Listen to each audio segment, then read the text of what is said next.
लोक हे दिसले देव. ही भय बाळगू नका, तरच तुमच्या हातून अपेक्षित ते कार्य होईल. ज्या क्षणी तुम्ही भयभीत व्हाल त्या क्षणी तुमची शक्ती नष्ट होईल आणि जगात हे दुसरं पुष्प या ठिकाणी देताना अतिशय आनंद होत आहे. खरं तर माझ्याकडे विषय असा दिला आहे की जो आपल्या सर्वांच्या परिचयाचा आहे, ज्याचं पारायण आपण करतो. 1290 मध्ये लिहिलेली ज्ञानेश्वरी सारख्या महान ग्रंथावर जेव्हा बोलायचं तर विचार असा आला की एक जरी आपण ओवी बोलायला घेतली तरी एका ओवीवर PhD करणारे लोक आज आपल्या देशामध्ये आहेत. आणि संपूर्ण ज्ञानेश्वरी हा विषय एवढा मोठा आहे की आपण बोलायलाच नव्हे तर अभ्यासाला सुरुवात केल्यानंतर आपल्याला सर्वप्रथम कुठून सुरुवात करावी, कशी करावी असा प्रश्न पडतो. प्रस्तुत व्याख्यानासाठी आजच्या दिवसासाठी काही निवडक अशा ओव्यांवरती मी बोलणार आहे. खरं तर एवढ्या मोठ्या ग्रंथातल्या काही ओव्यांवरती बोलायचं म्हणजे आपला देखील तेवढा अभ्यास असणं आवश्यक असतं, व्यासंग असणं आवश्यक असतं.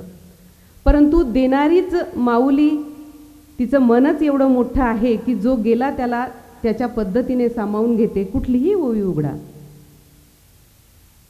कुठल्याही ओवीला वाचण्यासाठी आपण उघडल्यानंतर आपल्या उपयोगी असं ज्ञान त्यातून आपल्याला मिळत असतं. खरं तर संत ज्ञानेश्वर माऊलींनी ज्ञानेश्वरी का लिहिली हे आपल्या सगळ्यांना माहीत आहेच. गीतेसारखा संस्कृतमध्ये असणारा ग्रंथ सामान्य माणसाला समजत नव्हता. संस्कृतमधील श्लोक समजत नव्हते, म्हणून प्राकृत भाषेमध्ये साध्या शब्दांमधून, साध्या उदाहरणांमधून ज्यांनी ज्ञानेश्वरी लिहिली त्या ज्ञानेश्वर माऊलींनी कोणत्या अंतःकरणाने आपल्यासाठी हे ज्ञान उपलब्ध करून दिलं याचा खरं म्हणजे आपण विचार केला पाहिजे. माऊलीच्या मायेनं भावार्थ दीपिका हा ग्रंथ रसिकांसाठी देताना त्यामध्ये पुरेपूर त्यांचं साहित्य जे आहे ते केवळ आणि केवळ आपल्यासाठी उपलब्ध करून देत असताना उपमा, अलंकार, उदाहरणं सगळी आपल्याच रोजच्या जगण्यातली आहेत. त्याच्यामुळं त्यातलं ज्ञान आपल्याला इतकं पटतं, इतकं भावतं की हे सगळं आपल्यासाठीच आहे असं आपल्याला सहज पटून जातं. ज्ञानेश्वरीवरती अभ्यास करणारे अनेक विचारवंत आहेत, व्याख्याते आहेत. दरवेळेला त्यांना त्यातून नवीन अर्थ सापडत असतो आणि त्या नवीन अर्थामधून आपल्याला दरवेळेला नवीन ज्ञान त्यातून मिळत असतं. खरं तर संस्कृतचं प्राकृतमध्ये भाषांतर म्हणजे ज्ञानेश्वरी नव्हे. केवळ ज्ञानेश्वरी हे संस्कृतचं भाषांतर नव्हे, मग आहे काय तर ते पाहण्यासाठी आपल्याला किमान ज्ञानेश्वरी उघडून ती पाहावी लागेल, त्यातली ओवी वाचावी लागेल. आजच्याही काळामध्ये चपखल बसणारे अशी अनेक उदाहरणे ज्ञानेश्वरीमध्ये आहेत की जे आपल्याला वाटतं की केवळ माझ्यासाठीच आहेत का. आपल्याला एखादी अडचण आली, दुःख झालं आणि त्याच्यावरचा उपाय शोधण्यासाठी जेव्हा आपण ज्ञानेश्वरीकडे धाव घेतो त्यावेळी त्याचं उत्तर आपल्याला त्यात सापडतं. आपल्या प्रत्येकाचा विचार करून काही ना काही उपयोगी पडणारं तत्वज्ञान त्याच्यामध्ये आहे. पण मला माफ करा, आपण करतो काय? आपण ज्ञानेश्वरीचं फक्त पारायण करतो. गावोगावी, खेडोपाडी, सप्ताहानिमित्त आपण पारायण जेव्हा ज्ञानेश्वरीचं करतो तेव्हा झरझर झरझर ओव्यांवरून बोट फिरत असताना ज्या कळकळीने हे ज्ञान आपल्यासाठी उपलब्ध करून दिलंय, किती सहज उपलब्ध करून दिलं. आजकाल कुणाला कुणासाठी वेळ नाही हो. रस्त्याने एखादा गरीब जात असला तर आपल्याला वाटतं हे याचं रोजचंच आहे, आपण रस्ता पार करून पुढे जातो. कुणाची कणव आपल्याला येत नाही. पण ज्या करुणेने, ज्या प्रेम भावनेने संत ज्ञानेश्वर माऊलींनी संस्कृत गीता या ग्रंथाचा मराठी अनुवाद आपल्यासाठी सहज उपलब्ध करून दिला, ती लोकांना एवढी का आवडली असा प्रश्न आपल्याला पडतो. त्याची काही वैशिष्ट्य आहेत. पहिलं वैशिष्ट्य आहे ओघवती आणि सहज समजणारी अशी भाषा. सहज आपल्याला त्यातल्या ओव्यांमधून कळून येतं की आपल्याला काय सांगण्याचा प्रयत्न ज्ञानेश्वर माऊलींनी केला आहे. जीवनाचं सार आपल्या पचनी पडलं पाहिजे यासाठी साध्या साध्या उदाहरणांमधून, झाडं आहेत, वेली आहे, शेती आहे, पशुपक्षी आहे, नातेसंबंध आहे, आई आहे, वडील आहे आणि सारे आपलेच आहे असं आपल्याला वाटतं, कारण ते आपल्यासाठीच आहे आणि अतीव मायेनं लिहिलेलं आहे, म्हणून ते आपल्याला जास्त पटतं. मग अशी धडपड करून जर ज्ञानेश्वरी आपल्या समोर आलेली असेल तर आपलं कर्तव्य काय आहे की त्यातली ओवी काढून त्याचा अर्थ समजून घेऊन त्याचं तत्वज्ञान जे आहे ते जीवनामध्ये त्याचा अवलंब करणे हे आपलं कर्तव्य आहे. काही काही गोष्टी आपल्याला समजत नाहीत सामान्य माणसांना. जसं की आता ब्रह्म हे तत्व आहे, ब्रह्म हे तत्वज्ञान आहे. आता प्रत्येकाला आपल्याला कुठे लक्षात येतं की काय आहे ब्रह्म, काय आहे भक्ती, कशी करायची. साध्या हरिपाठातनं आपण भक्ती करणारे लोक, मग ब्रह्म हे आपल्याला कसं कळेल. एक साधं उदाहरण, सोपंसं उदाहरण ज्ञानेश्वर माऊलींनी दिलं. आता तुम्हाला माहिती आहे, माझ्या माया माऊल्यांना सगळ्यांना माहिती आहे सोन्याचा भाव किती वाढला. तुमच्या लग्नामध्ये काय होतं, 600 रुपये तोळा होतं की काय होतं आम्हाला माहीत नाही, पण आज जर आपण विचार करायला गेलो तर आज सोन्याचा भाव गगनाला भिडला. ते सोनं आपल्या आयुष्यामध्ये एवढं महत्त्वाचं आहे, बरोबर. त्या सोन्यापासून जसे विविध दागिने बनतात, बांगडी बनते, नथ बनते, पायातले पैंजण बनतात, गळ्यातला हार बनतो, अगदी तसंच ब्रह्म हे एक असं तत्व आहे की परमात्म्याचं अनेक रूप त्यापासून वेगवेगळी बनलेली आहेत. एवढं साध्या शब्दामध्ये आणि रोजच्या उदाहरणामधून माऊली सांगतात.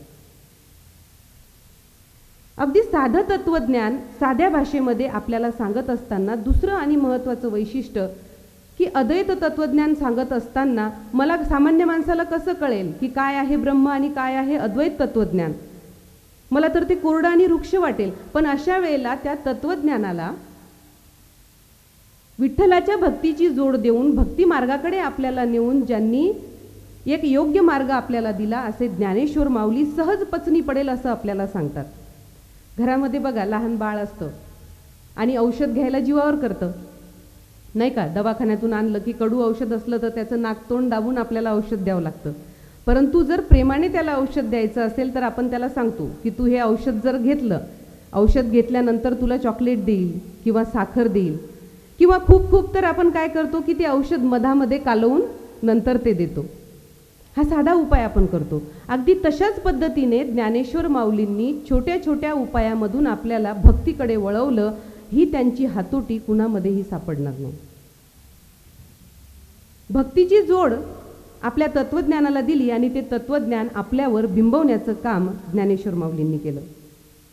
आणि तिसरं आणि महत्त्वाचं वैशिष्ट्य असं आहे की त्यातलं काव्यात्मक सौंदर्य. आपल्याला जर अभ्यासातल्या मुलांना जर पाठ असेल, धडा असेल तर तो लवकर रुचत नाही, परंतु ती जर कविता असेल, गाणं असेल, सहज गुणगुणलं तर ते त्यांच्या लवकर पचनी पडतं, ते पाठ करतात. याच्यातील काव्य सौंदर्य ज्ञानेश्वरीमधलं सामान्य माणसाला सहज आकर्षित करून घेतं आणि ते पाठ करता करता जीवनाचं तत्वज्ञान वयाला बरोबर आपल्याला भक्ती मार्गाकडे खेचतं. यातून आपल्याला अनेक जीवनमूल्ये मिळतात. अवघ्या 21व्या-22व्या वर्षापर्यंत आयुष्य, परंतु मात्र कालातीत असं कार्य ज्ञानेश्वर माऊलींनी केलं. आजही 700 वर्षानंतर जर ज्ञानेश्वरी आपण उघडली तर त्यात आपल्याला उपयोगी असं आजच्या काळात चपखल बसेल असं सगळं मिळतं. खरं तर ज्ञानेश्वर माऊलींचा कौटुंबिक पार्श्वभूमी इतिहास आपल्या सगळ्यांना माहिती आहे. वडिलांनी संसारात असून संन्यास घेतल्यामुळं, तत्कालीन व्यवस्थेला हे मान्य नसल्यामुळं विटंबना, उद्वेग, छळ, अपमान सगळं सहन करून एखाद्या आपल्यासारख्या व्यक्तीच्या काव्यातून मात्र हे सहजपणे दिसलं असतं. सहजपणे आपण राग व्यक्त करतो, कोणी आपल्याला एक शब्द बोलला तर आपण लगेच 2 शब्द बोलतो, परंतु त्या व्यवस्थेला त्या काळामध्ये केवळ बोलण्यातून नव्हे तर आपल्या वागण्यातून, आपल्या तत्वज्ञानातून ज्यांनी उत्तर दिलं ते म्हणजे ज्ञानेश्वर माऊली. आपण का म्हणतो ज्ञानेश्वर माऊलींना माऊली? एक पुरुष असून ज्ञानेश्वर माऊलींना सारं जग माऊली म्हणतं. का म्हणतो आपण माऊली त्यांना? माऊलीच्या मायेनं प्रत्येकाचा विचार करून ज्यांनी गीतेमधलं सार, वेदाचं तत्वज्ञान आपल्या सगळ्यांना उपलब्ध करून दिलं ते आईच्या मायेच्या माऊलीने. काय असते आईची माया? आईची माया तर आपल्या सगळ्यांना माहिती आहे, सगळ्यांना आईची माया माहिती आहे. एक दिवस आई घराच्या बाहेर जाऊ दे, आपल्याला समजतं की आई नसताना काय होतं म्हणून. अनेक कवी आणि लेखकांनी कवितेमधून आईची माया मांडण्याचा प्रयत्न केलेला आहे, खूप चांगल्या पद्धतीनं मांडलेला आहे. यवतमाळचे कवी आहेत जयंत चावरे, त्यांच्या कवितेच्या ओळी आहेत. जरी तुह्या उदरात देव जन्म घेईल, जरी तुह्या उदरात देव जन्म घेईल, तुह्या जिव्हायाची सर काय देवाले येईल, तुह्या जिव्हायाची सर काय देवाले येईल. माय माऊलीची माया पुसा अनाथ पोराले, हे पाहून वाटते माय असावी साऱ्याले, माय असावी साऱ्याले.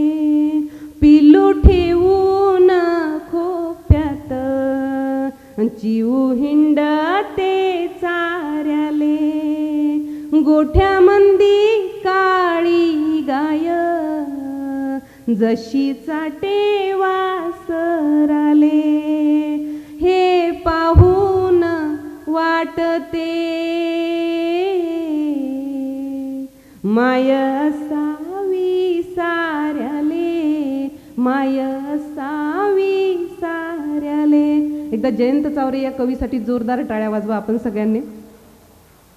ही असते माऊलीची माया. आपल्या जिल्ह्यातले सग पाचपोळ म्हणतात, हंबरून वासराले चाटी जवा गाय, तवा मले तिच्या मधी दिसती माही माय. अशी माऊलीची माया. मग ते एका पुरुषांनी माऊलीच्या मायेने कसं मांडलं असेल, काय विचार करून मांडलं असेल, याचा विचार आपण कधी केला का?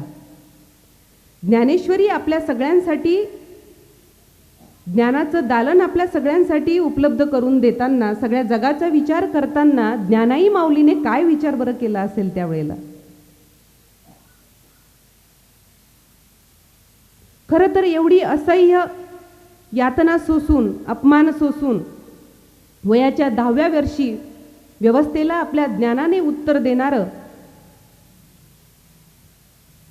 आणि वयाच्या 16व्या वर्षी ज्ञानेश्वरी सारखा महान ग्रंथ लिहिणारं व्यक्तिमत्व महाराष्ट्रामध्ये जन्माला आलं. आणि आपलं भाग्य आहे की त्या महाराष्ट्रामध्ये आपण आहोत. ज्ञानेश्वरी लिहित असताना आपला परका हा कुठलाही विचार न करता आपण पहिले कुणाचा विचार करतो? आपलं लेकरू म्हणून आपल्या लेकराचा. जर शेजाऱ्याच्या मुलाचं आणि आपल्या मुलाचं भांडण झालं तर आपल्याला पक्की खात्री असते की माझा मुलगा चुकला नसेल, भलेही तो चुकलेला असू द्या. आपण सांगतो नाही नाही माझ्या मुलाने असं केलं नसेल, बरोबर. त्याला न विचारता खात्री आपल्याला असते की माझ्या मुलाने असं केलं नसेल. आपण फक्त एका लेकराचा विचार करतो. ज्ञानेश्वर माऊलींनी अवघ्या जगाचा विचार करून, सगळ्या जगाचा विचार करून हे तत्वज्ञान आपल्या सगळ्यांसाठी दिलं. म्हणून ज्ञानेश्वर माऊलींना आपण ज्ञानेश्वरी म्हणतो. ज्ञानेश्वरी वाचणं, समजणं खूप मोठं काम आहे असंही नाही, आणि खूप लहान काम आहे असंही नाही. ज्ञानेश्वरी वाचत असताना आपण फक्त केवळ आणि केवळ लेकरू म्हणून जर ज्ञानेश्वरी उघडली आणि वाचायला गेलो तर सहज आपल्याला हे सारं तत्वज्ञान सहज समजतं. मगाशी मी म्हटलं त्याप्रमाणे फक्त पारायण न करता, लाल कपड्यामध्ये ज्ञानेश्वरी गुंडाळून न ठेवता आपण त्यातली एक तरी ओवी काढून अनुभवली पाहिजे. संपूर्ण ज्ञानेश्वरी हे समजून घेणे हे खूप मोठं काम असलं तरी संत नामदेव महाराज असं म्हणतात, नामा म्हणे ग्रंथ श्रेष्ठ ज्ञानेश्वरी, नामा म्हणे ग्रंथ श्रेष्ठ ज्ञानेश्वरी, एक तरी ओवी अनुभवावी. आणि म्हणूनच केवळ पारायण न करता ज्ञानेश्वरी उघडून ज्ञानेश्वरीमधील एका तरी ओवीचा अर्थबोध आपण करून त्यातील जीवनाचं जे तत्वज्ञान आहे ते अंगीकारणं हे आपलं कर्तव्य आहे. माऊलींनी आपल्यासाठी केलेली जी धडपड आहे ती धडपड आपल्याला कधी कळेल, तो कळवळा आपल्याला कधी कळेल. 13व्या शतकामध्ये सुरू झालेला हा प्रवास आज रोजी 22व्या शतकामध्ये ज्ञानेश्वरी आपल्याला उघडल्यानंतर लेकराच्या मायेने आपल्याला हवं ते देते. कुठल्याही समस्येच्या उत्तरासाठी ज्ञानेश्वरीकडे झेप घेतल्यानंतर जीवनाचं तत्वज्ञानाचं उत्तर, एका प्रश्नाचं उत्तर आपल्याला त्यामध्ये सापडतं. पण केव्हा जर आपण तितक्याच चांगल्या पद्धतीने धाव घेतली तर. चारित्र्य संपन्न, प्रज्ञा, प्रतिभा, करुणा, प्रेम, प्रखर वैराग्य, तत्वचिंतन, सौंदर्याची जाण असणारा व्यापक तत्वज्ञानी, रसाळ मांडणी करणारा एक रसिक, एक साहित्यिक, सामान्यांना समजेल अशा भाषेमध्ये वाङ्मय मूर्ती निर्माण करणारा आणि व्यवस्थेला भडकून नव्हे, तत्कालीन व्यवस्थेला भडकून नव्हे तर प्रेम आणि करुणेने उत्तर देणारा ज्ञानी यांचा राजा आता पुन्हा होणे नाही. परंतु त्याच ज्ञानी याच्या राजांनी आपल्या सर्वांसाठी उपलब्ध करून दिलेली ज्ञानेश्वरी मात्र आपल्या सगळ्यांसाठी आहे. आणि म्हणूनच होता होईल तो आपण त्याचा उपयोग घेतला पाहिजे, फायदा घेतला पाहिजे. तसं पाहायला गेलं तर जनकल्याणासाठी संपूर्ण आयुष्य दिलेल्या महान विभूतींना आपण समजून घेत नाही. संपूर्ण जगाला बंधू आणि भगिनींनो अशी हाक देऊन 7 समुद्रापार भारतीय संस्कृतीचा झेंडा ज्यांनी रोवला असे स्वामी विवेकानंद 39व्या वर्षापर्यंत एवढं मोठं काम करून गेले, एवढं मोठं काम करून गेले की आजही त्यांचं कार्य तरुण आणि तेजस्वी आणि झळाळतं आहे, अजरामर आहे. अनेक युवकांना प्रेरणा देणारे स्वामी विवेकानंद आपल्या सगळ्यांसाठी आदर्श आहेत. आणि म्हणूनच त्यांचा जन्मदिवस 12 जानेवारी हा राष्ट्रीय युवक दिन म्हणून साजरा केला जातो. अनेक युवकांना प्रोत्साहन देणारं असं तत्वज्ञान त्यांनी दिलं. जीवन कसं जगलं पाहिजे, मानव देह मिळाल्यानंतर त्याचा उपयोग कसा केला पाहिजे याचं उदाहरण जर कोणतं असेल तर स्वामी विवेकानंद. वयाच्या 16व्या वर्षी ज्ञानेश्वरीसारखा महान ग्रंथ लिहिणारे, 10व्या वर्षी व्यवस्थेला चोख उत्तर देणारे आणि 21व्या वर्षी समाधिस्थ झालेले संत ज्ञानेश्वर माऊली भारतातील तरुणांचे हे 2 उदाहरणं आहेत की जे आपल्यालाच नव्हे तर आपल्या अनेक पिढ्यांना अनेक काळापर्यंत मार्गदर्शन करणार आहेत. भारतीय संस्कृतीचे दीपस्तंभच आहेत असे म्हणायला हरकत नाही. आणि ज्यांच्यामुळे आज गोरगरिबांची लेकरं शिकतात, गरजवंताची लेकरं या परिसरामध्ये शिकतात, समाजाच्या मुख्य प्रवाहामध्ये येतात, असे परमपूजनीय शुभदासजी महाराज श्री भव्य दिव्य असा वाटणारा हा महोत्सव 60 वर्ष पूर्ण झालीत ना. महोत्सवाला 60 वर्ष पूर्ण झालीत. सोपं आहे का एवढं मोठं काम उभं करणं आणि हे करणं. किलबिल करणाऱ्या पक्षाप्रमाणे हा परिसर लेकरांच्या आवाजाने नेहमी तृप्त असतो. फुलपाखराप्रमाणे ते इकडे तिकडे बागडत असतात, शिक्षणाचा आनंद घेत असतात. मुलींसाठी स्वतंत्र वसतिगृह आहे, नर्सिंग कॉलेज आहे, इंजिनिअरिंग कॉलेज आहे. हा एवढा मोठा व्याप ज्या वेळेला महाराज श्रींनी सुरू केला तेव्हा केवढा व्यापक दृष्टिकोन समाजासमोर डोळ्यासमोर ठेवला असेल. आणि म्हणूनच अशा महान विभूतींना आपण लक्षात ठेवलं पाहिजे. जगाच्या कल्याणा संतांच्या विभूती, देह कष्टविती परोपकारे. संत आपल्याला पोट तिडकीने सांगून गेले की आपण जीवन कसं जगायला पाहिजे, काय करायला पाहिजे, कशा पद्धतीने राहायला पाहिजे. परंतु कसं असतं ना, आपल्याला सवय अशी पडलेली आहे की आपण रोजचं जे जीवन जगतो ती आपल्याला सवय होऊन जाते. एक उदाहरण त्यासाठी तुम्हाला सांगते. एक कोळीणबाई असते आणि तिचं रोजचं आपलं टोपल्यामध्ये मासे घेतले की विकायला जायचं. परंतु अडचण एकच होती की नदी ओलांडून जावं लागायचं. मग नदी ओलांडून जात असताना कधी कधी संध्याकाळ व्हायची, उशीर व्हायचा. एक दिवस असंच झालं, खूप पाऊस आला, मासे तर पूर्ण विकल्या गेले. परंतु झालं काय, पाऊस खूप पडल्यामुळे नदीला पूर आला. मग नदीला पूर आल्यामुळे आता नदी ओलांडता येत नाही, गावात जाता येत नाही. मग काय करायचं? मग अशा वेळेला एक आपल्याला जेव्हा काम पडलं तेव्हा ओळखीच्या लोकांची आठवण येते. शेवटची गाडी जर हुकून गेली, आता कुणाला फोन करू? अरे हा, तो अमुक अमुक इथे राहतो, बरोबर. तसंच तिलाही झालं. मग तिला वाटलं की एक माळीनबाई आपल्या ओळखीची आहे, माळीनबाईच्या घरी आपण जाऊ. आता तेव्हा काही फोन नव्हते आत्ताच्या सारखे की तिला फोन करून देईल. मग कोळीनबाईंनी आपलं टोपलं घेतलं, आपला बाडबिस्तारा उचलला आणि माळीनबाईच्या घरी घर शोधत शोधत गेली. गेल्यानंतर माळीनबाईने तिचं तिच्या पद्धतीने स्वागत केलं. आता आपल्या व्यवसायाप्रमाणे कोळीनबाईचं कसं, नेहमी माशाच्या वासामध्ये राहणं, जाळे पाण्याच्या त्या वासामध्ये राहणं, त्याच्यामुळे तिला ती सवय. आणि कोळीनबाईच्या घरामध्ये फुलांचा घमघमाट, माळीनबाईच्या घरामध्ये फुलांचा घमघमाट, सगळीकडे कुठे शेवंतीची, कुठे बकुळीची, कुठे काही फुले पडलेली, जाई जुईची. मग त्या वातावरणामध्ये इतकं सुगंधित आणि प्रसन्न वातावरण कुणाला चांगलं नाही वाटणार? आपल्याला तर 2 मिनिटामध्ये मन प्रसन्न होऊन जाईल. परंतु आपल्या कोळीनताईची अडचण ही होती की ती सदैव कशामध्ये रममाण झालेली? माशाच्या वासामध्ये आणि आपल्या व्यवसायामध्ये. जेवण झालं, दोघी मैत्रिणींच्या गप्पा झाल्या. बराच वेळपर्यंत दोघींनी गप्पा केल्या, पण आमच्या कोळीनबाईला काही झोप येईना. माळीनबाई झोपून गेली. इतका छान सुगंध सगळीकडे, पण तिला झोपच येईना. काय करावं आता? चुळबुळ चुळबुळ चुळबुळ करू लागली. मग शेवटी तिला उपाय सुचला. कारण ज्या वेळेला आपल्याला काही प्रश्न पडतो, संकट येतात, त्यावेळेला आपणच आपला विचार करतो. आणि झोप नाही झाली रात्रीची तर उद्या दिवसभर कसं करणार? मग तिला एक उपाय सुचला. तिने आपलं टोपलं जे होतं ना, ते मासे विकायचं, ते टोपलं उचललं, त्यातला कपडा काढला, तो कपडा तोंडावर टाकला आणि काही सेकंदात आपली कोळीनबाई घोरायला लागली.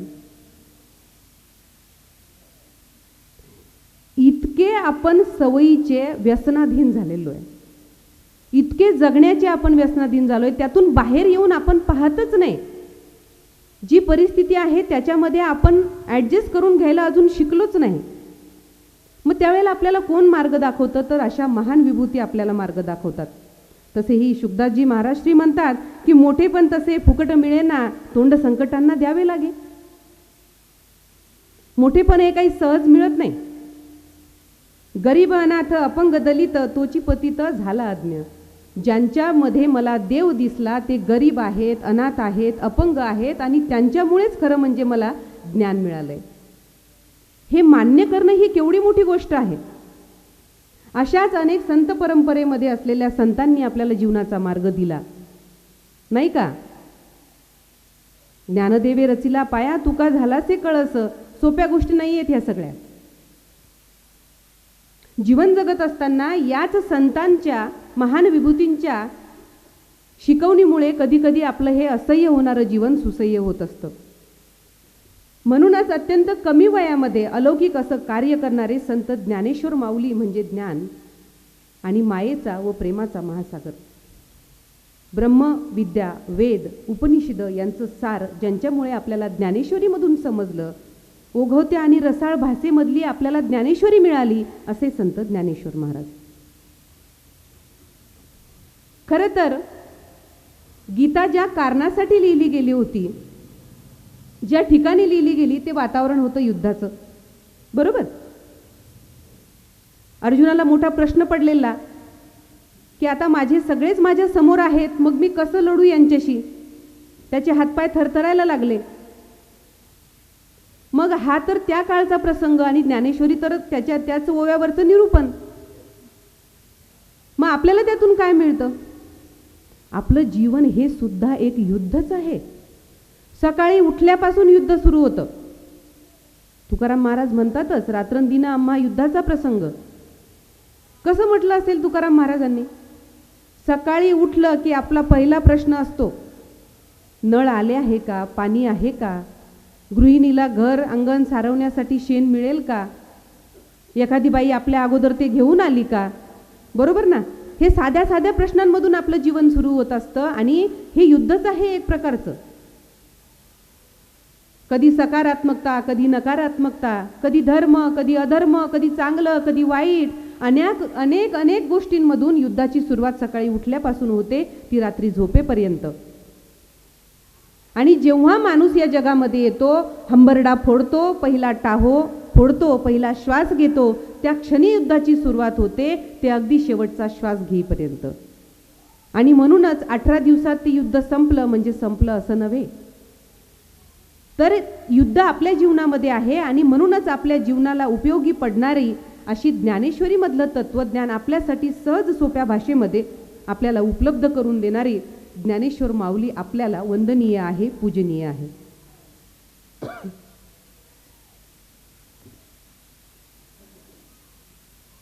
त्यासाठी ज्ञानेश्वरी उघडून वाचत असताना तसं तर कुठलीही ओवी उघडा, अतोनात प्रेम, अतोनात माया, अनेक उदाहरणे, यामधून आपल्याला सहज सहज लक्षात येतं की ज्ञानेश्वरी ही फक्त आणि फक्त आपल्यासाठी आहे, फक्त आपण तिथपर्यंत पोचलो पाहिजे.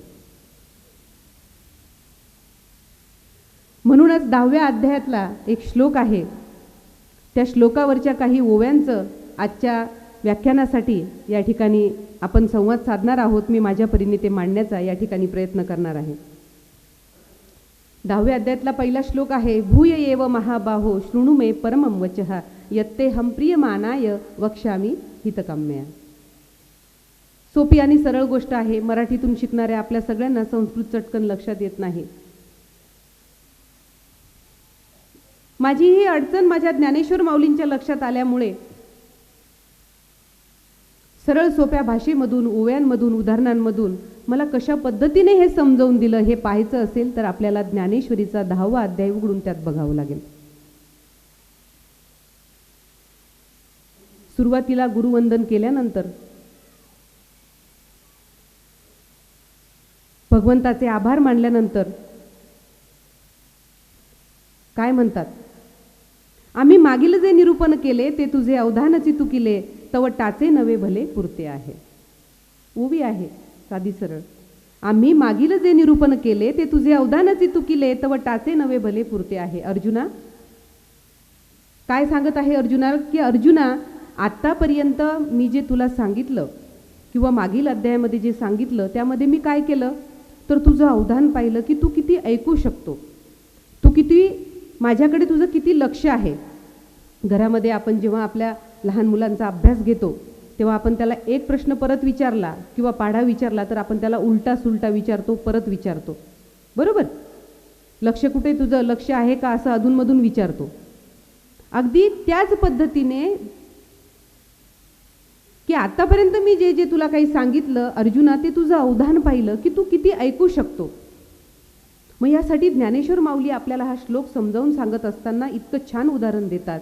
घटी थोडीसे उदक घालीजे, घटी थोडीसे उदक घालीजे, तेने न गळे तरी वरिता भरीजे, ऐसा परिसोनी पाहिलासी तव परिसविजे. बाजारात जर आपण माठ आणायला गेलो, सहसा आपण माणसांना पाठवत नाही, आपला विश्वास नसतो माणसांवर. आम्हा बायांचा काही काही गोष्टीमध्ये विश्वास नसतो, काही कामं आमच्याच हाताने झाली पाहिजेत, बरोबर. मग माठ आणायला गेलो की तो माठ आपण उचलतो, त्याची किती परीक्षा पाहतो आपण, कुंभाराची किती परीक्षा पाहतो, तो वाजवून दाखवतो, टणटण करून दाखवतो, उलटा करून दाखवतो, नाही का. पण आपल्याला विश्वास पटत नाही.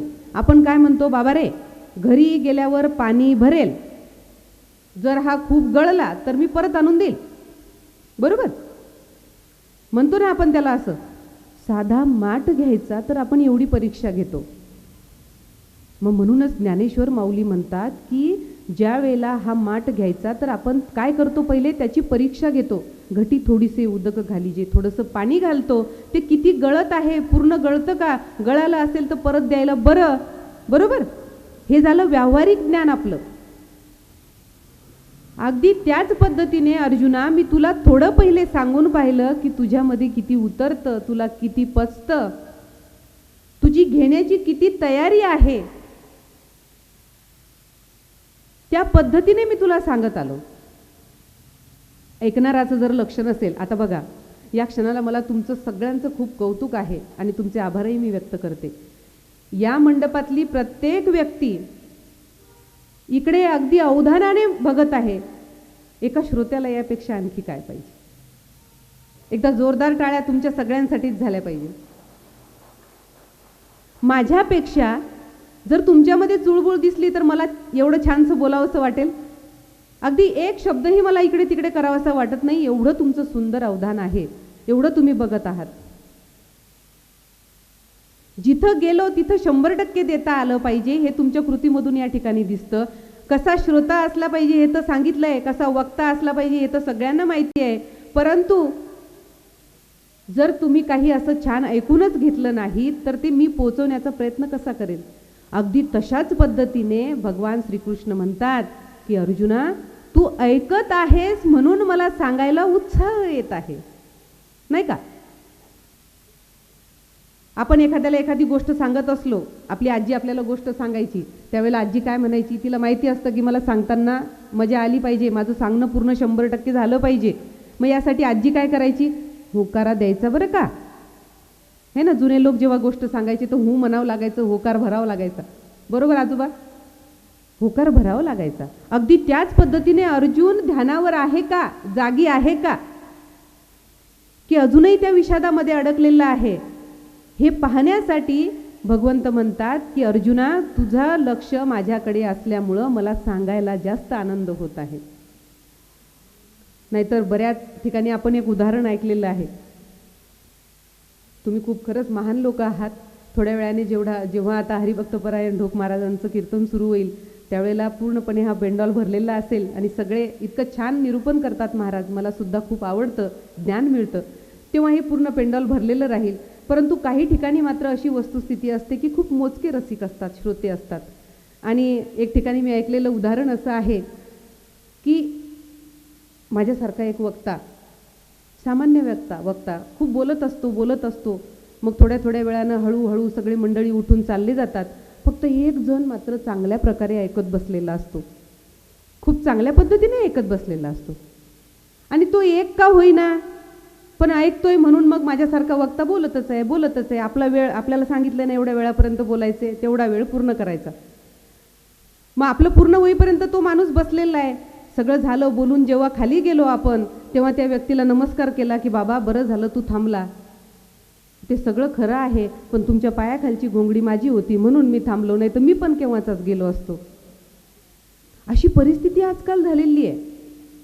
पण खरं म्हणजे इथला येणारा प्रत्येक श्रोता हा इतका तोलामोलाचा आहे, ज्ञान घेणारा आहे. आणि ही खरं म्हणजे परमपूजनीय शुकदासजी महाराजांची अलौकिक कीर्ती आहे, त्यांचं कार्य आहे, त्यांच्यामुळे आपण या ठिकाणी सगळेजण आलो. आणि असा ज्या वेळेला श्रोता असेल त्यावेळेला उत्तम पद्धतीने सांगितलं जातं, वक्ता चांगलं सांगू शकतो. म्हणूनच भगवान श्रीकृष्ण म्हणतात की तू ऐकतोय म्हणून मी तुला सांगत आहे. बघा आता जीवनाचं तत्वज्ञान इथे आपल्याला कसं मिळतं, श्रवण भक्ती कशी असली पाहिजे, कसं ऐकलं पाहिजे हे अर्जुनाकडून आपण शिकलं पाहिजे. एवढ्या मोठ्या दुःखामध्ये अर्जुन असताना देखील अर्जुन म्हणतो की भगवंता तू फक्त सांग, मी ऐकतो, काय करायचं आणि कसं करायचं. म्हणूनच मग घटी थोडीसे उदक घालीजे, तेने न गळता तरी वरता भरीजे, ऐसा परसोनी पाहिलासी तव परिसविजे. तू ऐकतोय म्हणून मी सांगत आहे.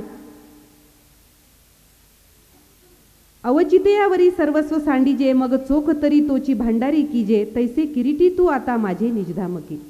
बघा इतके सुंदर उदाहरणं आणि इतकं सुंदर उपमा दिलेले आहेत की अक्षरशः जेव्हा आपण अभ्यासाला बसतो, ऐकायला बसतो, तेव्हा मन तृप्त होतं की कसं ज्ञानेश्वर माऊलींना हे सगळं सुचलं असेल, आपल्या पचनी पडावं म्हणून काय उदाहरणं दिलेली आहेत. एखाद्यावर विश्वास ठेवायचा. कोणता मुलगा आपल्यावर चांगलं प्रेम करतो, कोणता म्हातारपणी आपल्याला सांभाळू शकतो, 2 लेकरं असले तर आपण कोणावर जास्त विश्वास ठेवायचा हे देखील आपण पाहत असतो.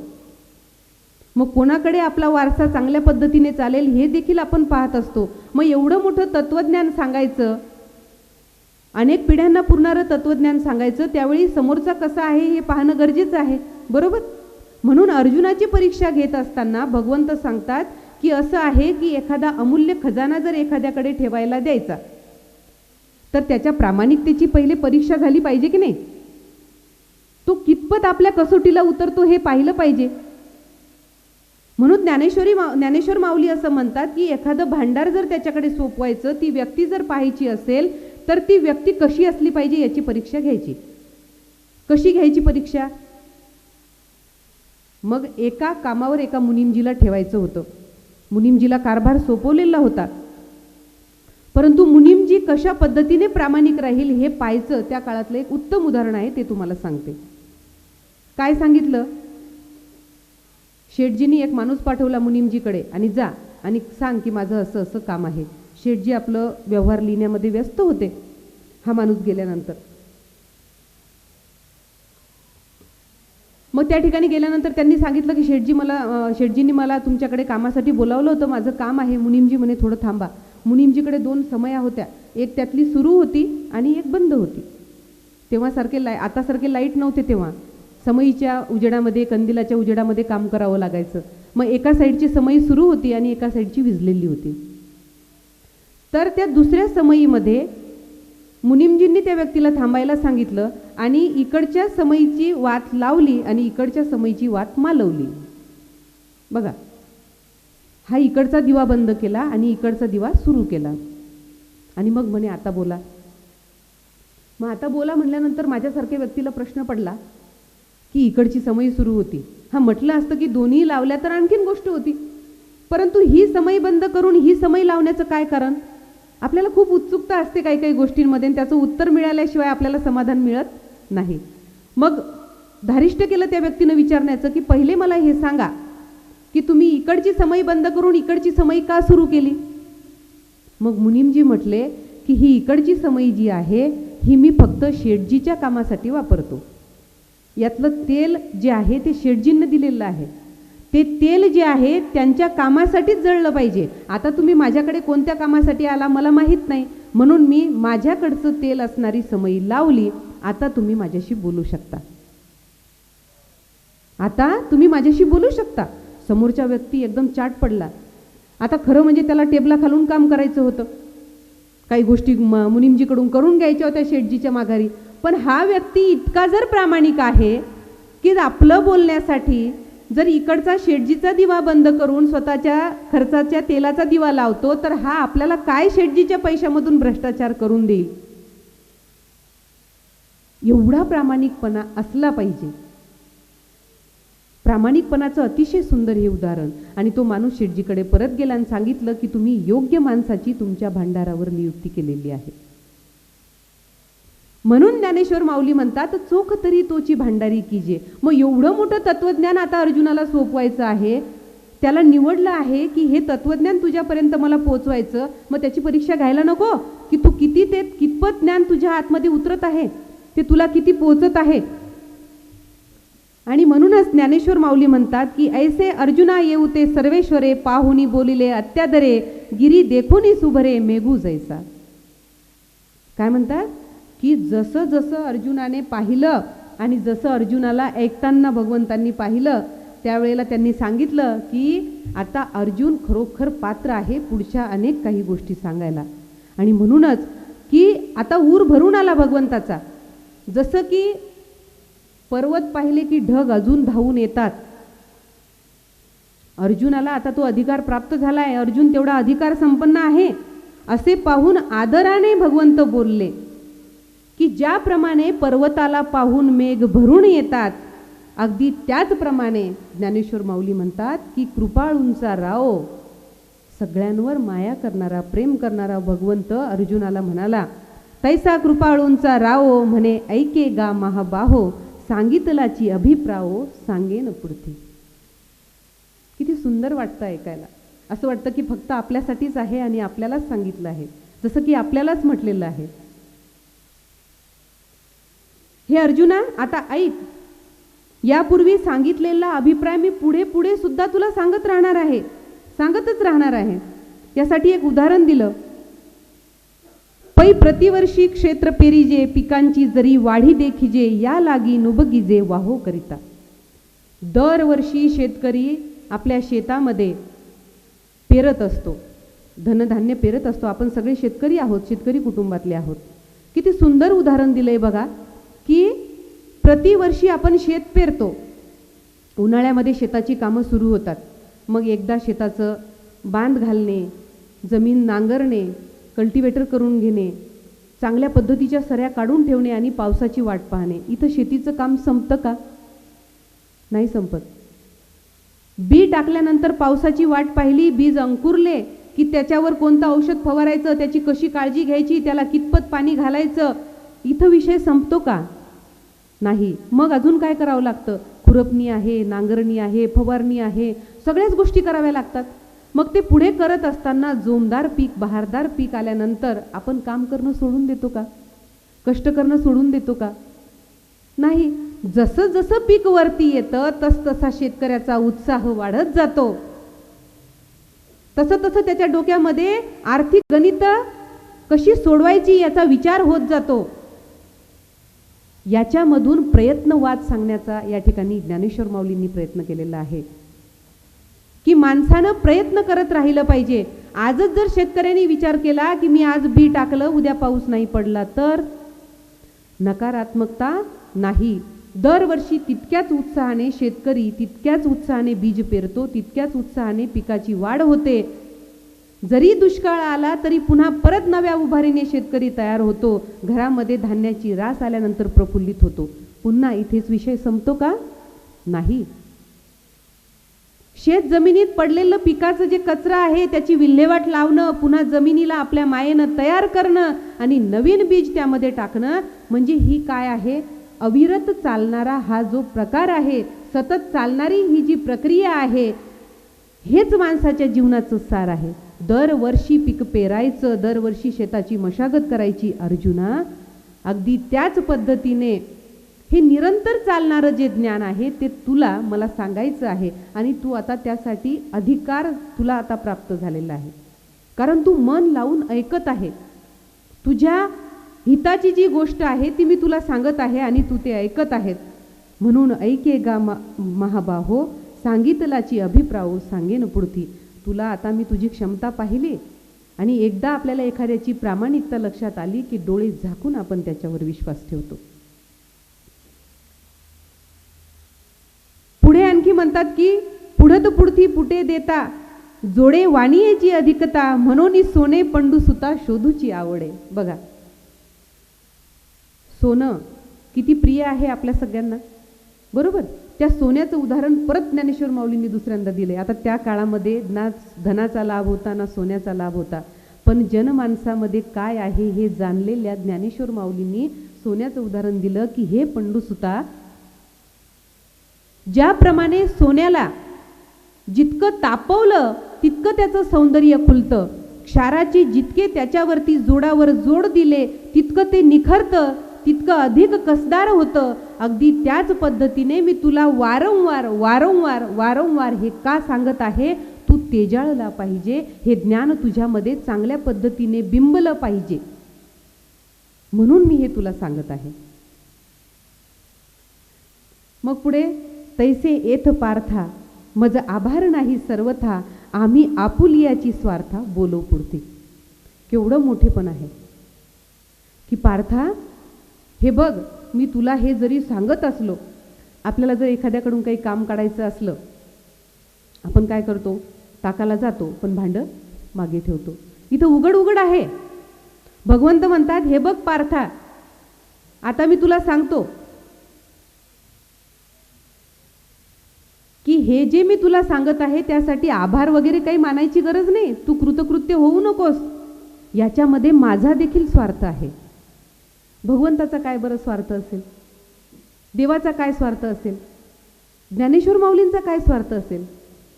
कुठलाच स्वार्थ नाही. पण सामान्य माणसाला त्याचं जीवन जगत असताना ही मूल्ये त्याला मिळाली पाहिजे. जीवन जगण्यासाठी सकारात्मकता आली पाहिजे, आशावाद जीवनामध्ये आला पाहिजे.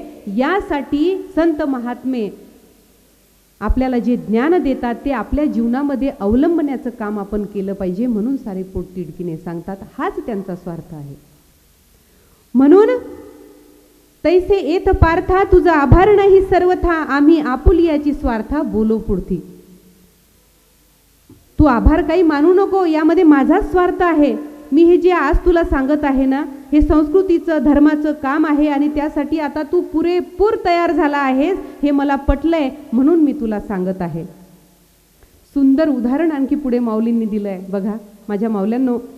जैसे बाळका लेववी जे लेणे, तया शृंगारा बाळ काय जाणे. बाळका लेववी जे लेणे, तया शृंगारा बाळ काय जाणे. परी ते सुखाचे सोहळे भोगणे माऊल येदिठी.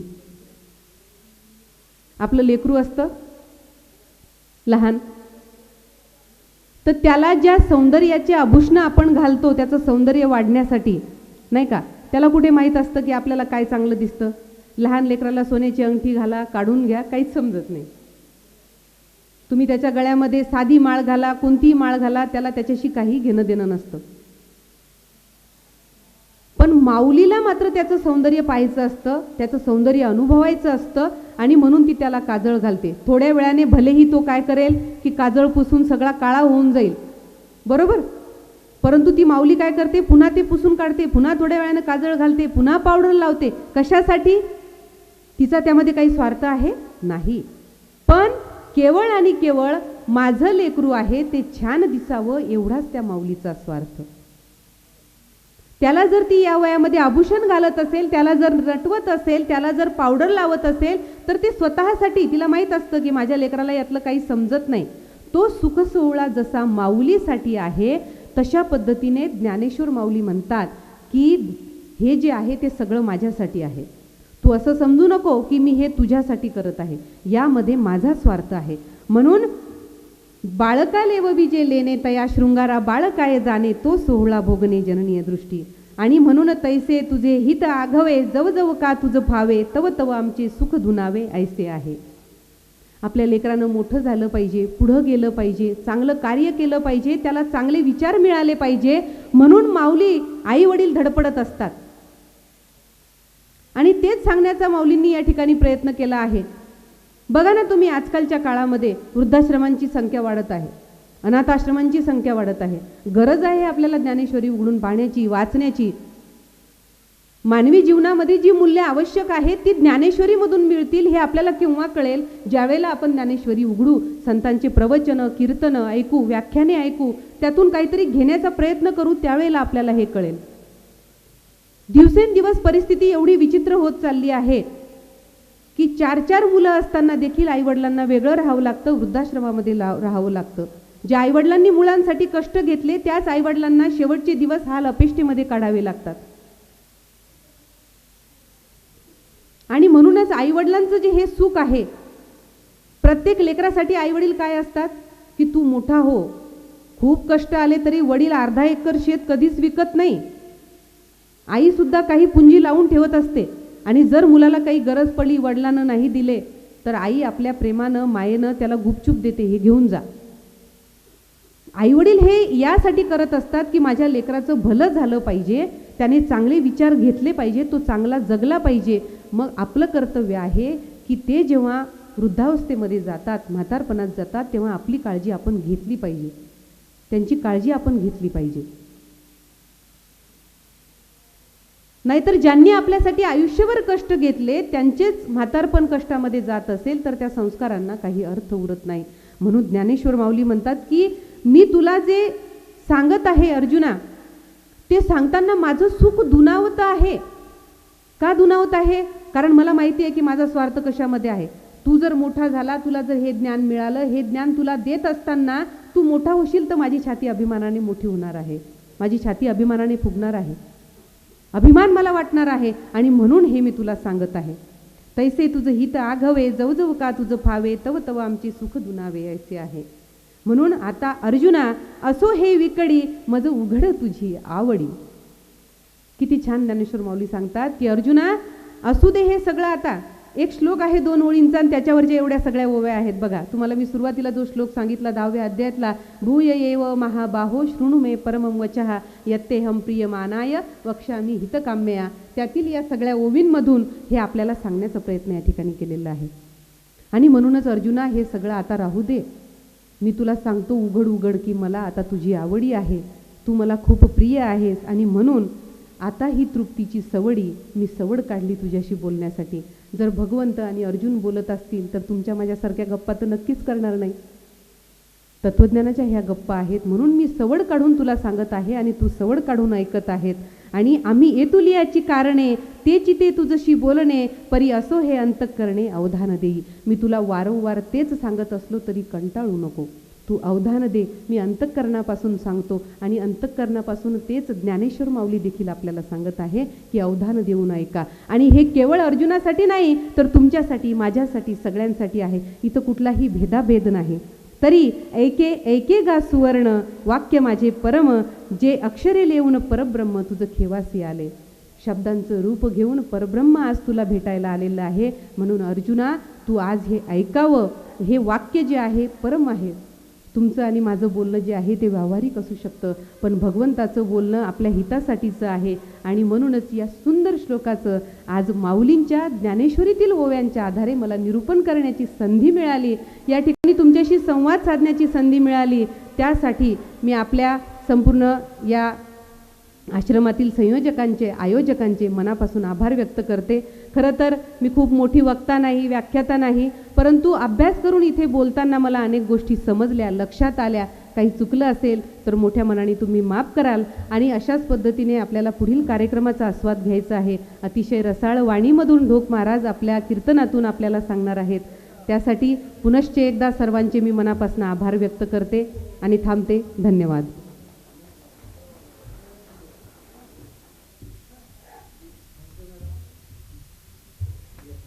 देश विदेशातले अनेक पर्यटक तिथं जाऊन बघतायत. त्या पुतळ्यापर्यंत जाऊन त्या सगळ्या याचं जवळपास मला वाटतं तो 300 फूट काहीतरी उंच पुतळा आहे. या पुतळ्याचं आर्किटेक्चर ज्यांनी केलं, ज्यांच्या हातून या पुतळ्याची रचना झाली, ते आर्किटेक्चर श्री सिद्धांत मुनोत साहेब हे आज या ठिकाणी उपस्थित आहेत. एकदा जोरदार टाळ्या वाजवू आपण.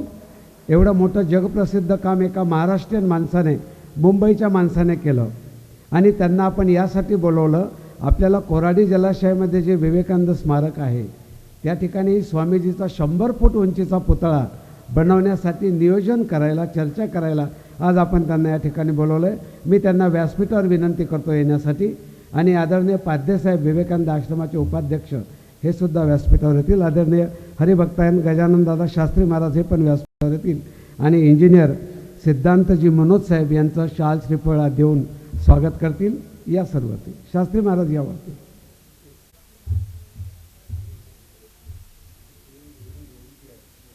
हो,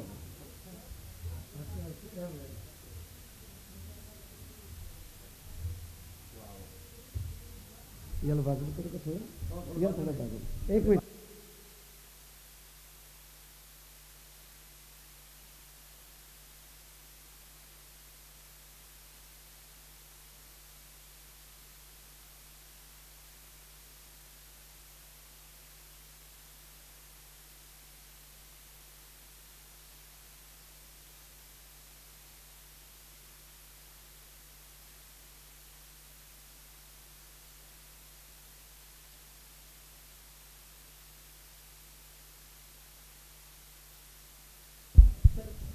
या एक आदरणीय सिद्धांतजी मनोज साहेब, सिनियर आर्किटेक्चर, सरदार वल्लभभाई पटेल यांचा पुतळा जगातील सर्वोत्कृष्ट असलेला, त्यांचं शाल श्रीफळ देऊन आश्रमाच्या वतीनं स्वागत करतील, सन्मान करतील त्यांचा आदरणीय पाध्यसाहेब आणि आदरणीय शास्त्री महाराज. घ्या एकदा ते शाल श्रीफळ घ्या.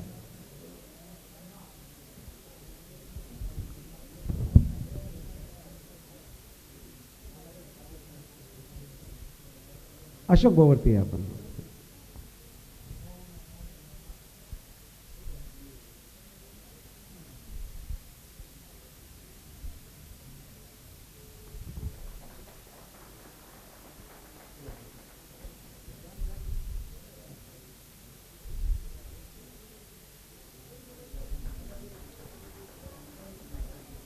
त्यांच्यासोबत त्यांच्या मातोश्री आलेल्या आहेत, सौभाग्यवती मुनोत मॅडम, ज्या MSc मॅथमॅटिक्स आहेत, MA लिटरेचर आहे, BA हिंदी लिटरेचर आहे, ज्या राज्यभरातल्या शिक्षकांना ट्रेनिंग देतात, त्यांचं उद्बोधन करतात, शिक्षकांनी कसं शिकवावं, काय तत्त्व वापरावेत यासंबंधी ज्या महाराष्ट्रभर काम करतात, all India Jain social organisation, Maharashtra convenor, आध्यात्मिक जैन स्वाध्याय संघ, जीवन मूल्याचं, मानवाला घडवणाऱ्या मूल्यांचं शिक्षण ज्या शिक्षकांना देतात त्या सौभाग्यवती मनोत मॅडम या ठिकाणी उपस्थित आहेत. त्यांचंसुद्धा आश्रमाच्या वतीनं शाल, श्रीफळ आणि मानचिन्ह देऊन मान्यवर सत्कार करतील अशी त्यांना विनंती करतो. एकदा जोरदार टाळ्या यांच्यासाठी सुद्धा होऊन जाऊ द्या. हे दोघंही मायलेक ज्याला म्हणतात मोठं काम करतायत. घ्या ते या मॅडम.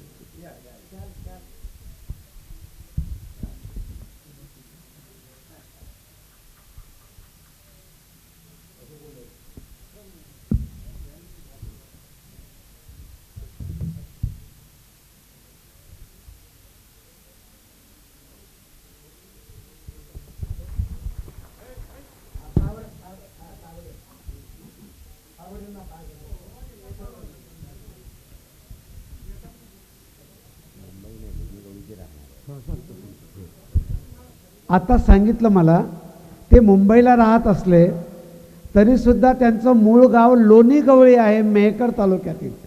इतक्या जवळच्या गावातला एक इतका सुंदर, इतका मोठं काम करणारा आर्किटेक्चर जो जगप्रसिद्ध झाला तो आपल्या जवळच्या गावातला आहे. खेड्यातली मातीसुद्धा इतकी सृजनशील आहे की जे इतक्या भव्य व्यक्तिमत्वाला निर्माण करते. आज त्यांचा या ठिकाणी आपण सन्मान केला, ते या ठिकाणी आलेत आणि आपला सन्मान स्वीकारला. मी त्यांचा आभार व्यक्त करतो.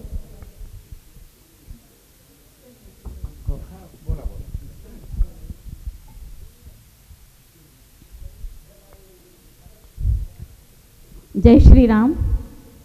सगळ्यांनी बोला जय श्रीराम. जय ज्ञानेश्वर माऊली. आजचा हा शुभ दिन आपले सन्माननीय श्री मालपाणी सर आणि आपले शुभदास महाराज ज्यांनी हा आपला पूर्ण विदर्भ परिसर घडवला. त्या विदर्भ परिसरामध्ये आपण बघतो की माझं जे काम आहे ते शिक्षणात आहे. आज आपल्यासमोर महाराजसुद्धा प्रवचन करणार आहे. कशासाठी? तर आजची जी पिढी आहे यांच्यामध्ये जे आपलं मूळ शिक्षण होतं ती शिक्षण पद्धती राहिलेली नाही. आपल्या शासनाने अजूनही मेकॅलेची जी पद्धती, इंग्रजी पद्धती होती तीच ठेवलेली आहे. आणि त्याच्यामुळे आपण बघतो की मुलांमध्ये जे भ्रष्टाचार, विकृती, खून, दरोडे, आतंकवाद हे सगळं वाढलेलं आहे. ज्ञानेश्वर माऊलींनी आपल्याला हेच शिकवलं आहे का? ज्ञानेश्वरीमध्ये तुकारामांचे अभंग जे आहेत त्याच्यामध्ये हेच आहे का? नाही ना.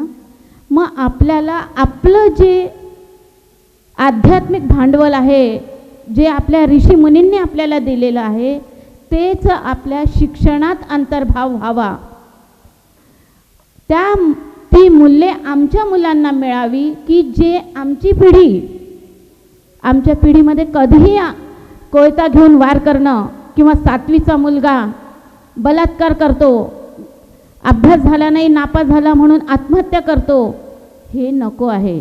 आणि ते बदलवण्यासाठीच जीवन विज्ञान हा अभ्यासक्रम आहे.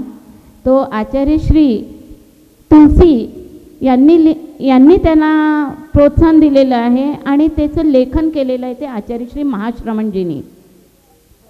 जेव्हा आपल्याला स्वातंत्र्य मिळालं तेव्हा आपल्या आचार्य श्री तुलसी यांनी ठरवलं होतं की आपल्याला जे स्वातंत्र्य मिळालं हे फक्त राजकीय स्वातंत्र्य आहे, पण सांस्कृतिक वारसा जपण्यासाठी संस्कृती, भावना, संवेदना, संस्कार यांचं जर आम्हाला आपल्या समाजामध्ये शिक्षण द्यायचं असेल तर त्याच्यासाठी जीवन विज्ञान हा अभ्यासक्रम अंमलात आणणं खूप महत्त्वाचं आहे.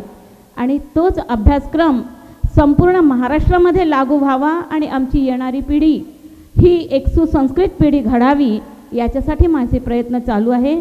आणि तुमच्या सगळ्यांच्या आशीर्वादाने तो महाराष्ट्राच्या अभ्यासक्रमात लागू व्हावा हे मी तुमच्याकडनं आशीर्वाद अपेक्षित करते. ओम अरहम. जय श्रीराम. आपल्याला 10 मिनिटाचा वेळ दिला होता आयोजकांनी. 10 मिनिटात आपण हा कार्यक्रम आटोपला. उरलेले 15 मिनिटं कीर्तनपूर्व भजन, त्यानंतर ढोक महाराजांचं हरिकीर्तन. चला कीर्तनपूर्व भजन.